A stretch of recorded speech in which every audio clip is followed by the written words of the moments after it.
ニコル氏はウォールームに出演し、アメリカには中国共産党の秘密警察署があちこちにあり、これらの警察署は中国の反体制派を監視するだけではなく、地元の政治にも関与している。プラズ・ミッチェルの事件にももっと注意を払うべきだ。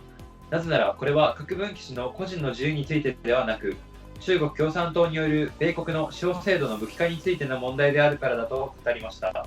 詳しくは VTR をご覧ください。Had FBI people working with him from the very beginning time he got to the United States. He was very upfront. He had come on War Room years ago. I had been on his show years ago. He used to talk about this. One of the key elements, the Ministry of State Security would threaten Chinese nationals here, particularly the anti-CCP, with problems with their families back home. How did the FBI, in your belief, how did the FBI miss something that's out there in broad daylight? And now it's going to be a huge thing because these congressmen, we've checked with some of the staffs, they're outraged that this was allowed to go on, and only now the FBI has moved on it. Any thoughts on that, man?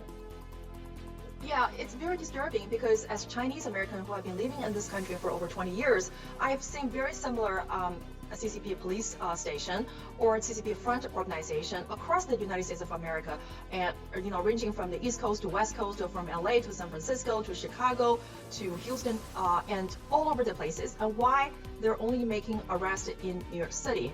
And so this is deeply troubling because the Chinese American people are the biggest victim of the CCP's police station, and that's why the people who are living in this country, I have a lot of Chinese American friends, they are afraid of speaking truth to the power. They are afraid of coming to the camera and to expose the CCP's illegal activities because they've been held as hostage, by the CCP's secret police station on the U.S. soil.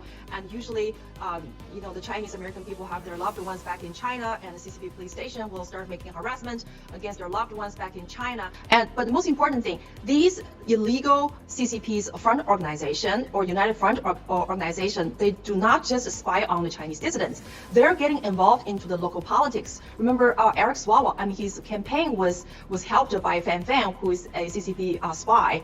And also the CCP police station in New York, they put together fundraising activities for the local politicians. And we heard from the news, Chuck Schumer and Mayor Eric Adams returned the money they got from the CCP police station's operative. They returned the money. And so there's so many things that we need to, I like to, demand more actions.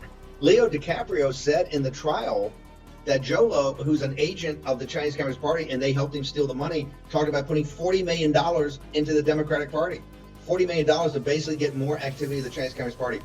There's so much to talk about the Price Michelle case because this is a story that has been suppressed and censored by the mainstream media. And American people need to know the truth because you deserve to know the truth of why Mr. Moskwa, CCP enemy number one, is behind the bar. This is not about his personal individual liberty. This is about your country's justice system that has been weaponized by the CCP. Thank you so much for having me today. Amen. Truer words have never been spoken. Miles Gore was the first guy to come here in this country and warn us about the CCP specifically. This is not about China. It's not about Lai Baizhang. It's not about the Chinese people. They're not the enemy of our country. The Chinese Communist Party is the enemy of the Chinese people. And